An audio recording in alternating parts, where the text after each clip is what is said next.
اعوذ باللہ من الشیطان الرجیم بسم اللہ الرحمن الرحیم۔ اللہ تبارک و تعالیٰ کے نام سے شروع جو بڑا مہربان اور نہایت رحم کرنے والا ہے۔ پیارے دوستو، اللہ تبارک و تعالیٰ نے ہر قوم کی رشد و ہدایت کے لیے مختلف انبیاء کو اس دنیا کے اندر بھیجا، اور قرآن و حدیث میں جن انبیاء کے ناموں کا ذکر ہے ان کی تعداد 100 کے قریب ہے، جبکہ اللہ تبارک و تعالیٰ نے تقریباً 1,24,000 پیغمبروں کو اس دنیا کے اندر مبعوث فرمایا ہے۔ اور جب اللہ تبارک و تعالیٰ نے خود قرآن مجید میں فرما دیا کہ ہم نے ہر قوم کے لیے ایک نبی بھیجا ہے، تو پھر ہزاروں سالہ تہذیب رکھنے والا ہندوستان بھلا نبی کے وجود سے کس طرح سے محروم رہ سکتا ہے،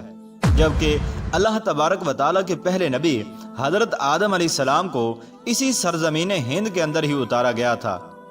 پیارے دوستو، ہندو دنیا کا واحد ایسا مذہب ہے جن کی مشہور مذہبی کتابوں کے اندر ایک خالق و مالک، جنت اور دوزخ اور آخرت کا تصور موجود ہے۔ اس کے علاوہ سرور کائنات فخر دو جہاں حضرت محمد صلی اللہ تعالی علیہ وآلہ وسلم کے بارے میں بھی واضح پیش گوئیاں ہندو مت کی مشہور کتابوں کے اندر موجود ہیں۔ چنانچہ سنسکرت اور ہندو مذہب کے مایا ناز پروفیسر، جو کہ الہ آباد یونیورسٹی بھارت میں بطور پروفیسر خدمات انجام دے رہے ہیں، انہوں نے ہندی زبان میں ایک کتاب کلکی اوتار اور محمد صلی اللہ تعالی علیہ وآلہ وسلم صاحب کے نام سے لکھ کر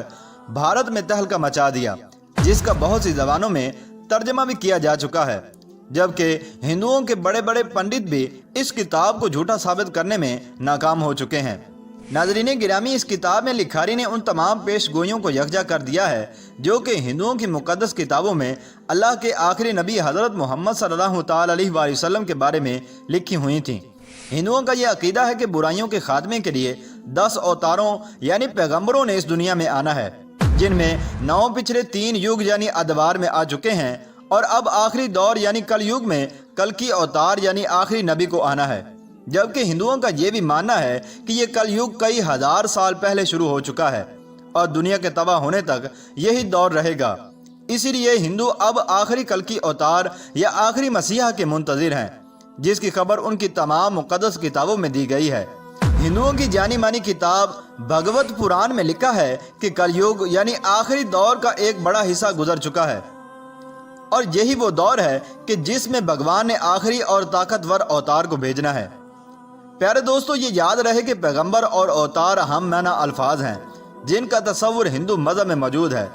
بھگوت پران کے اشلوک میں کلکی اوتار یعنی آخری پیغمبر کی جائے پیدائش، خاندان اور والد کے بارے میں کچھ یوں لکھا ہوا ہے کہ وہ کلکی وشنو یش کے گھر شمبل کے مقام میں بڑے پروہت کے خاندان میں پیدا ہوگا۔ پیارے دوستو، اس پیش گوئی کے مطابق کلکی اوتار یعنی آخری نبی جہاں پیدا ہوں گے اس کا نام شمبل ہوگا، اور ڈاکٹر وحد پرکاش اپنی شہرت یافتہ کتاب کلکی اوتار اور محمد صاحب کے صفحہ نمبر 29 پر لکھتے ہیں کہ سنسکرت زبان میں لفظ شمبل کو 3 معنوں میں لکھا جا سکتا ہے۔ پہلا یہ کہ شمبل کا معنی امن کی جگہ ہو، دوسرا یہ کہ وہ مقام جو پانی کے قریب ہو، اور تیسرا معنی یہ ہے کہ ایسا مقام جس کی طرف لوگ کھینچے چلے جائیں، اور یہ سب جانتے ہیں کہ دنیا بھر میں مکہ کے علاوہ ایسا کوئی مقام نہیں۔ اس پیش گوئی میں دوسری بات یہ بتائی گئی ہے کہ کلکی اس شہر کے بڑے پروہت کے گھر میں پیدا ہوں گے، اور یہ ایک معروف حقیقت ہے کہ نبی اکرم صلی اللہ تعالی علیہ وآلہ وسلم کے دادا جناب عبد المطلب قریش مکہ کے سردار اور بیت اللہ کے متولی تھے۔ زیر نظر پیش گوئی میں کلکی اوتار یعنی آخری نبی کے والد کا نام وشنو یش لکھا گیا ہے، اور وشنو یش کی تعریف ہندوؤں کی مقدس کتاب رگ وید میں اس طرح سے بیان کی گئی ہے کہ وشنو خدا کا نام ہے، اور یش کا معنی ہے بندہ یا غلام، یعنی وشنو یش کا مطلب ہوگا اللہ کا بندہ، جبکہ محمد صلی اللہ تعالی علیہ وآلہ وسلم کے والد محترم کا نام بھی عبداللہ یعنی اللہ کا بندہ ہے۔ اور کلکی پران کے صفحہ نمبر 11 پر کلکی اوتار یعنی آخری نبی کی والدہ کا نام سومتی لکھا گیا ہے، اور سنسکرت میں اس کے معنی پورا امن یا امن والی کے ہیں، جبکہ حضرت محمد صلی اللہ تعالی علیہ وآلہ وسلم کی والدہ کا نام بھی آمنہ یعنی امن والی تھا۔ اسی طرح کلکی پران میں کلکی اوتار یعنی آخری نبی کی تاریخ پیدائش کا یوں ذکر ہے کہ وہ چاند کے مہینے مادو کی 12 تاریخ کو پیدا ہوں گے۔ پیارے دوستو، ہندوؤں کی جانی مانی کتاب مہا بھارت میں کلکی اوتار یعنی آخری پیغمبر کی 8 خصوصیات لکھی گئی ہیں، یعنی کلکی اوتار کے اندر یہ خصوصیات کوٹ کوٹ کر بھری ہوں گی۔ کلکی اوتار میں معرفت الہی، ضبط نفس، معزز حسب و نسب، الہامی علم متوازن گفتگو، شجاعت و بہادری، سخاوت اور جذبہ احسان مندی کی خصوصیات بھرپور طور پر پائی جائیں گی۔ اور بے شک جو بھی سرور کائنات نبی آخر الزماں حضرت محمد صلی اللہ تعالی علیہ وآلہ وسلم کی سیرت مبارکہ کو پڑھے گا تو یہ جان جائے گا کہ یہ خصوصیات تو حضور اکرم صلی اللہ تعالی علیہ وآلہ وسلم کی ذات میں رچی بسی ہوئی تھیں۔ ہندوؤں کی مقدس کتاب کے اشلوک میں یہ دعویٰ کیا گیا ہے کہ کلکی اوتار یعنی آخری رہبر دیوداد یعنی خدائی گھوڑے پر سواری کریں گے، جبکہ محمد مصطفیٰ صلی اللہ تعالی علیہ وآلہ وسلم نے اللہ کے بھیجے ہوئے نایاب براق پر سفر معراج کیا، جس سے ایک اور پیش گوئی بھی پوری ہو جاتی ہے۔ پیارے دوستو، ہندو جس کلکی اوتار کا انتظار کر رہے ہیں وہ کوئی اور نہیں بلکہ محمد عربی صلی اللہ تعالی علیہ وآلہ وسلم ہے۔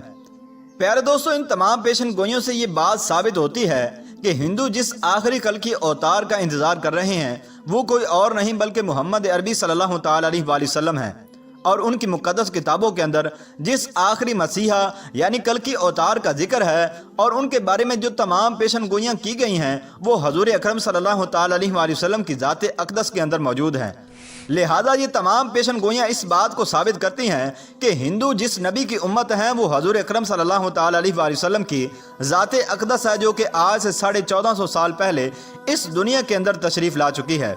اور حضور اکرم صلی اللہ تعالی علیہ وآلہ وسلم ہی وشنو یش کے گھر شمبل کے مقام میں بڑے پروہت کے خاندان کے اندر پیدا ہوئے تھے، جیسا کہ آخری کلکی اوتار کے بارے میں ہندوؤں کی مقدس کتابوں نے پیشن گوئی کی تھی۔ اور حضور اکرم صلی اللہ تعالی علیہ وآلہ وسلم کی والدہ کا نام ہی سومتی تھا اور آپ کے والد کا نام وشنو یش یعنی کہ عبداللہ تھا۔ لہذا ان تمام پیشن گوئیوں سے یہ ثابت ہوتا ہے کہ ہندو حضور اکرم صلی اللہ تعالی علیہ وآلہ وسلم کی امت ہیں۔ پیارے دوستو، کلکی پران نامی ہندی کتاب کے صفحہ نمبر 5 پر کلکی اوتار یعنی آخری نبی کی یہ پیشن گوئی بھی کی گئی ہے کہ وہ اپنے 4 ساتھیوں کے ساتھ مل کر شیطان کو تباہ و برباد کر دے گا۔ اور اس کے علاوہ ایک اور اہم پیشن گوئی یہ بھی کی گئی ہے کہ جس کا ترجمہ یوں ہے کہ جنگ کے میدان میں ان کی دیوتاؤں یعنی فرشتوں کے ذریعے سے مدد کی جائے گی، جبکہ ہندو مذہب میں فرشتوں کے لیے دیوتا کا لفظ عام استعمال کیا جاتا ہے۔ اب اگر دیکھا جائے تو ان تمام پیشن گوئیوں سے یہ ثابت ہوتا ہے کہ ہندو جس آخری کلکی اوتار کا انتظار کر رہے ہیں وہ حضور اکرم صلی اللہ تعالی علیہ وآلہ وسلم ہی ہیں، کیونکہ نبی اکرم صلی اللہ تعالی علیہ وآلہ وسلم ہی کی فرشتوں کے ذریعے سے مختلف غزوات میں مدد کی گئی، جس کا ذکر قرآن مجید میں بھی موجود ہے۔ ناظرین گرامی، محمد عربی صلی اللہ تعالی علیہ وآلہ وسلم وہ ہستی ہیں کہ جن کے بارے میں قدیم مذاہب کے ماننے والوں کو خود ان کی مذہبی کتابوں میں کھلی خوشخبریاں اور پوری انسانیت کے لیے مسلمہ لیڈر کی حیثیت سے تسلیم کرنے کی واضح طور پر ہدایات دی جا چکی ہیں، بشرط یہ کہ وہ اپنی تمام مذہبی کتابوں کی ان گواہیوں سے پوری طور پر واقف ہوں۔ اور ظاہر ہے کہ یہ ذمہ داری پوری امت مسلمہ کی ہے، جسے قرآن کے مطابق اٹھایا ہی اس لیے گیا ہے کہ وہ قیامت تک آنے والے انسانوں کو اس حقیقت سے باخبر کر دے کہ محمد صلی اللہ تعالی علیہ وآلہ وسلم ہی وہی ہستی ہیں کہ جن کی آمد کی خبریں تمام انبیاء دیتے رہے ہیں، اور تمام مذاہب بشمول ہندو مذہب کی مقدس کتابوں میں ان کی آمد کی پیشن گوئیاں صاف الفاظ میں درج ہیں۔ ہندوؤں کی مقدس کتابیں جس کلکی اوتار یعنی آخری پیغمبر کی دہائی دے رہی ہیں وہ کوئی اور نہیں بلکہ محمد عربی صلی اللہ تعالی علیہ وآلہ وسلم ہیں، جن کی آمد کے بعد اب کسی نبی، رسول اور رہبر کو کبھی بھی نہیں آنا۔ لہذا ہندوؤں کی مقدس کتابوں سے یہ ثابت ہو رہا ہے کہ ہندو آخری نبی حضرت محمد صلی اللہ تعالی علیہ وآلہ وسلم کی امت ہیں، اور اب نجات اسی میں ہے کہ نبی آخر الزماں حضرت محمد صلی اللہ تعالی علیہ وآلہ وسلم اور ان کے پیغام کو دل و جان سے مان لیا جائے۔ ناظرین گرامی، آپ کو یہ بھی بتاتے چلیں کہ تمام انسان بشمول ہنود اور یہود کے حضور اکرم صلی اللہ تعالی علیہ وآلہ وسلم کی امت ہی کے اندر داخل ہیں، البتہ جنہوں نے حضور نبی کریم علیہ السلام کو نبی مان کر آپ کی تمام باتوں کی تصدیق کی اور کلمہ طیبہ کا اقرار کیا تو ایسے لوگ حضور اکرم صلی اللہ تعالی علیہ وآلہ وسلم کی امت اجابت کہلاتے ہیں، اور جنہوں نے آپ صلی اللہ تعالی علیہ وآلہ وسلم کو نبی نہ مان کر آپ کی باتوں اور کلمے کا انکار کیا تو ایسے لوگ غیر مسلم اور حضور اکرم صلی اللہ تعالی علیہ وآلہ وسلم کی امت دعوت کہلاتے ہیں۔ لہذا اس ذریعے سے ہندو حضور اکرم صلی اللہ تعالی علیہ وآلہ وسلم کی امت دعوت کے اندر داخل ہیں کہ ان کو حضور اکرم صلی اللہ تعالی علیہ وآلہ وسلم کا پیغام حق اور دعوت پہنچ چکی ہے، اور خود ان کی کتابیں بھی حضور اکرم صلی اللہ تعالی علیہ وآلہ وسلم کی ذات اقدس کی تصدیق کر رہی ہیں، کہ تم لوگ حضور اکرم صلی اللہ تعالی علیہ وآلہ وسلم کی امت ہو۔ اللہ تبارک و تعالیٰ سے دعا ہے کہ اللہ تبارک و تعالیٰ ہندوؤں کو ہدایت نصیب فرمائے اور حضور اکرم صلی اللہ تعالی علیہ وآلہ وسلم کی غلامی کا دامن تھامنے کی توفیق عطا فرمائے۔